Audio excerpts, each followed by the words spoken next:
question de la réforme de l'architecture multinationale mondiale préoccupe l'Afrique au point qu'elle sera au cœur du 9e congrès panafricain de 2024 prévu à Lomé. Pour ceux qui ne le savent pas, le temps est celui du réveil africain, panafricain.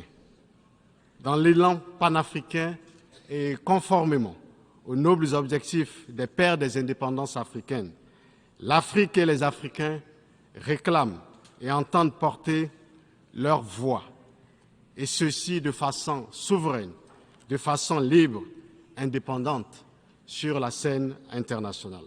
Monsieur le Président, Mesdames et Messieurs, l'Afrique sait ce qu'elle veut. Les peuples africains et du Sud global sont frustrés car ils se sentent insultés, ils se sentent déshumanisés. Et parfois, ils se demandent, qui donc êtes-vous pour bafouer notre humanité ainsi? Qui donc êtes-vous pour nous mépriser ainsi? Qui donc êtes-vous pour nous humilier ainsi? Notre organisation commune, l'Union africaine, travaille à porter au mieux l'espoir et la voix d'une Afrique blessée, souveraine, qui veut être souveraine, libre et indépendante sur la scène internationale. Mais aussi, nous y travaillons dans le cadre de l'Alliance politique africaine lancée à Lomé, au Togo. Les rivalités entre les grandes puissances ne doivent pas être d'emblée celles africaines. Tout le défi pour nous, nations africaines, c'est d'éviter de prendre part à des rivalités qui ne sont pas les nôtres.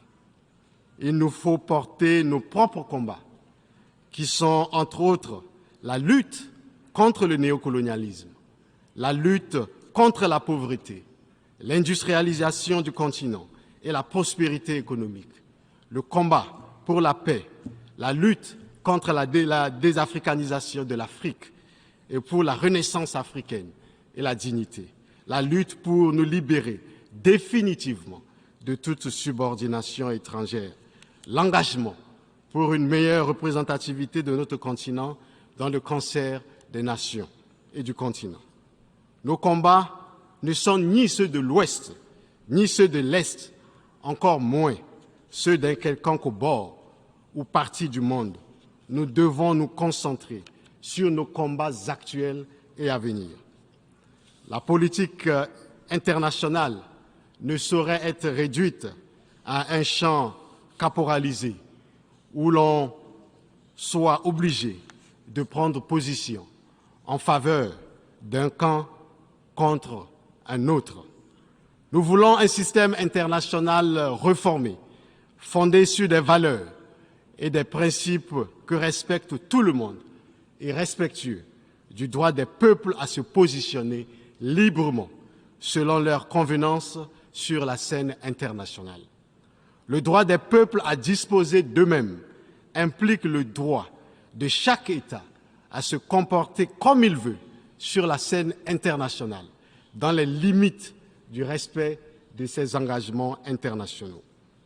Sur les grands défis transnationaux de notre siècle, comme le changement climatique et la lutte contre le terrorisme international, nos vues peuvent rencontrer celles des autres, mais elles doivent demeurer nos vues, profondément réfléchies et arrêtées conformément à nos agendas propres. Il n'est plus question pour l'Afrique que nous voulons et portons de jouer les rôles de second plan dans la dynamique d'évolution du monde. L'Afrique dont je vous parle n'est plus prête à accepter la propension de certains pays à faire de leurs préoccupations d'ordre géostratégique celles des Africains. Monsieur le Président, Mesdames et Messieurs, au demeurant, les défis de notre monde sont grands et les nouvelles orientations africaines en matière de relations extérieures obéissent à la dynamique d'un renouveau et d'un changement de paradigme. Le temps est celui du réveil africain et panafricain où notre continent a repris conscience de lui-même et de ses responsabilités internes à l'égard du reste du monde. L'Afrique a besoin d'un partenariat respectueux de la stricte dignité de chacun.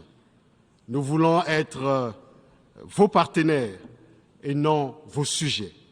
Nous voulons servir nos peuples et non servir des intérêts étrangers.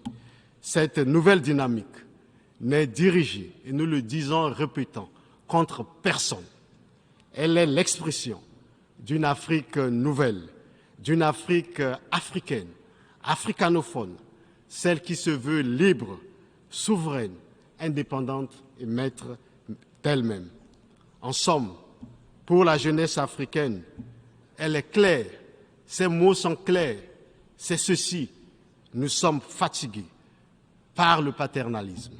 Nous sommes fatigués par votre mépris de nos opinions publiques, votre mépris de nos populations et de nos dirigeants.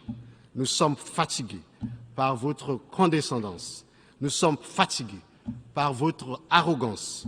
Nous sommes fatigués et nous sommes fatigués. Je vous remercie.